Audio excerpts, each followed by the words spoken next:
హే, నేను వచ్చేసాను. Welcome to my channel moms wild kitchen. చూస్తుంటేనే నోరు ఊరిపోతుంది కదా. రెస్టారెంట్లో, హైవేల మీద, దాబాల్లో దొరికే చికెన్ కర్రీని ఈరోజు మీకు చేసి చూపించబోతున్నాను. ఈ కర్రీ రైస్లోకి, చపాతీలోకి, ఎందులోకైనా కూడా చాలా బాగా సెట్ అయిపోతుంది. మరి ఎందుకు ఆలస్యం, ఎలా తయారు చేయాలో చూసేద్దాం పదండి. ముందుగా స్టవ్ వెలిగించుకుని కడాయిని పెట్టుకుని 3 టేబుల్ స్పూన్లు ఆయిల్ని వేసుకోండి. ఇందులోకి గరం మసాలా దినుసుల్ని వేసుకుని మంచిగా ఫ్రై అయ్యే వరకు ఫ్రై చేసుకోండి. ఇవి కొంచెం ఫ్రై అయిన తర్వాత సన్నగా తరుక్కున్న 2 పెద్ద సైజు ఉల్లిపాయలు, అలానే 4 పచ్చిమిర్చి చీలికలను కూడా వేసుకుని మొత్తం గోల్డెన్ బ్రౌన్ కలర్ వచ్చే వరకు ఫ్రై చేసుకోండి. ఉల్లిపాయలు గోల్డెన్ బ్రౌన్ కలర్ వచ్చిన తర్వాత ఇందులోకి 2 టేబుల్ స్పూన్లు అల్లం వెల్లుల్లిపాయ పేస్ట్ వేసుకుని పచ్చివాసన పోయే వరకు ఫ్రై చేసుకోండి.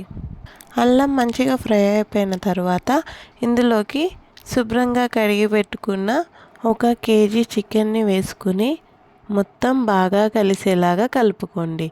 ఇలా కలుపుకున్న చికెన్లో మొత్తం బాగా కలిసిన తర్వాత ముక్క మంచిగా ఉడకడానికి ఇందులో 1 స్పూన్ ఉప్పు వేసుకుందాం. ఉప్పు వేయడం వల్ల ముక్కలకి ఉప్పు అన్నది మంచిగా పడుతుంది. అలానే ముక్కల్లో నుంచి నీళ్లు వచ్చి తొందరగా చికెన్ అయితే కుక్ అయిపోతుంది.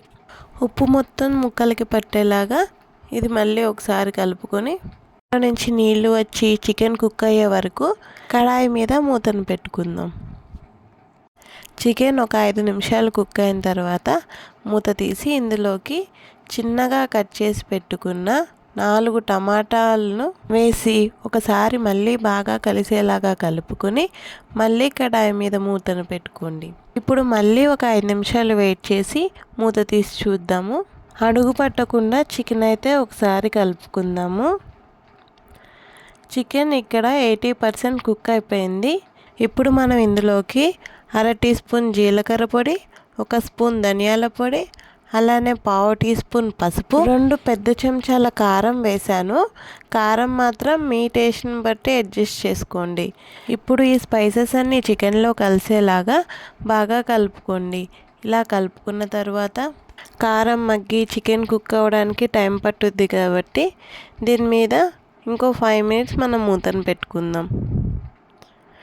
5 మినిట్స్ తర్వాత మూత తీసి తరకలు లేకుండా చిలుక్కున్న 1 కప్పు పెరుగుని వేసేసి ఇది కూడా బాగా కలిసేలాగా ఒకసారి మొత్తం కలుపుకుందాం. పెరుగుని ఖచ్చితంగా తరకలు లేకుండా గిల్లుకొట్టుకుని మాత్రమే వేయండి, లేదంటే పెరుగుగా కూరలో కనిపిస్తుంది.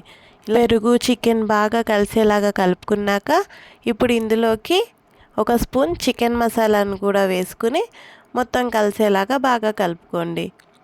చికెన్ 90% కుక్ అయిపోయింది. ఇంకొక 5 మినిట్స్ దీనిపైన మూత పెట్టేసి ఇంకొంచెం సేపు కుక్ చేసుకుందాము. 5 మినిట్స్ తర్వాత మూత తీసి ఉడికిందా లేదా చూద్దాము. చికెన్ అయితే మంచిగా కుక్ అయిపోయింది. చూడండి, ఆయిల్ ఇలా పైకి తేలింది అంటే చికెన్ కుక్ అయిపోయినట్టే. ఏ కర్రీకైనా కూడా ఆయిల్ పైన తేలిందంటే కుక్ అయిపోయినట్టేనండి. ఈ టైంలో ఇందులోకి హోమ్మేడ్ గరం మసాలా, ఇది కూడా నేను మన ఛానల్లో చేసి చూపించానండి ఎలా చేయాలో. ఇంట్రెస్ట్ ఉన్న వాళ్ళు వెళ్ళి చూడండి.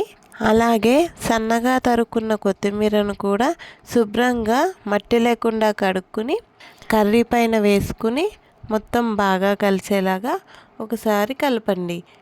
1 నిమిషం పాటు బాగా కలుపుకుని స్టవ్ ఆఫ్ చేసేస్తే అంతేనండి, మన dhaba style chicken curry ready అయిపోయినట్టే.